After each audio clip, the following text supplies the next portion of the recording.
Bonjour à tous, j'espère que vous allez bien. On se retrouve aujourd'hui pour vous parler de la disparition de Sean Dickerson. Sean Tyler Dickerson, 23 ans, a été vu pour la dernière fois à San Francisco en Californie. Le 2 décembre 2011, il a disparu après avoir quitté sa maison, disant à ses colocataires qu'il était en retard au travail. Sean est né le 11 novembre 1988 à Serre en Californie. Il vit avec sa mère, Trista Brooker. À l'âge de 2 ans, son père décède dans un accident de moto. Sean a fréquenté le lycée de Modesto, en Californie. Après avoir obtenu son diplôme, il a déménagé à San Francisco, où il a souvent loué un bien, ou a squatté souvent dans les appartements de ses amis. En 2011, Sean a emménagé dans un appartement de la 22e rue et de la rue Bartlett qu'il partageait avec 5 colocataires, dont Angelou Drôle, une amie proche avec qui il est sorti pendant 2 ans au lycée. Un mois avant sa disparition, Sean a commencé à travailler chez Rollo, un magasin de vêtements pour hommes sur Market Street, à San Francisco, en Californie. Il aurait économisé de l'argent pour déménager avec Angelou à New York, où il s'était rendu à l'été 2010. À ce moment-là, Sean avait énormément de projets. Il jouait du clavier et était membre de Fée, un groupe local qui se produisait dans toute la ville. Il adorait par-dessus tout la musique. La disparition. Le 1er décembre 2011, Sean est allé travailler chez Rollo et a ensuite rencontré son patron pour une discussion par rapport à son travail. Comme il n'avait pas de compte bancaire, il a reçu son chèque de paye en espèces. Vers 13h, Sean a quitté le magasin pour le déjeuner et est rentré chez lui. Plus tard dans l'après-midi, son patron s'est inquiété lorsqu'il n'est jamais revenu pour terminer son quart de travail.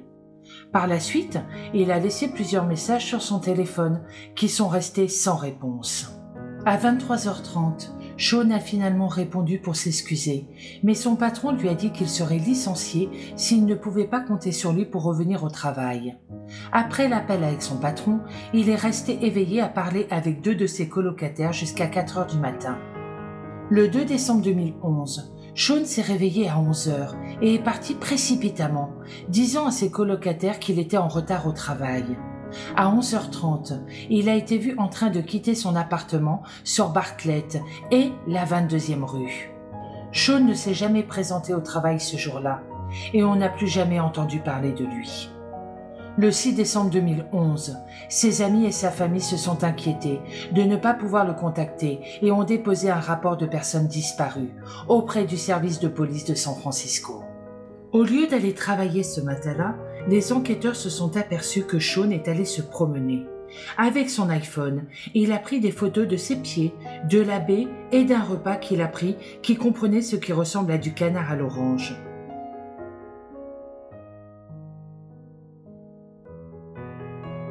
Vers 6h02, Sean a posté 16 photos sur son compte Facebook. Avant sa disparition, il avait auparavant changé le nom en Klaus Agnier, les noms de 2 artistes qu'il aimait bien. Sean a laissé tous ses effets personnels dans sa chambre, y compris ses vêtements, ses lunettes de soleil et un jeu de clés supplémentaires. Il avait perdu sa pièce d'identité 1 mois avant sa disparition. Les enregistrements téléphoniques et les réseaux sociaux n'ont montré aucune activité depuis sa disparition. Le jour de sa disparition, Sean a passé son dernier appel téléphonique à un voisin qui habitait à proximité alors qu'il rentrait à pied dans son appartement vers 1h14 du matin.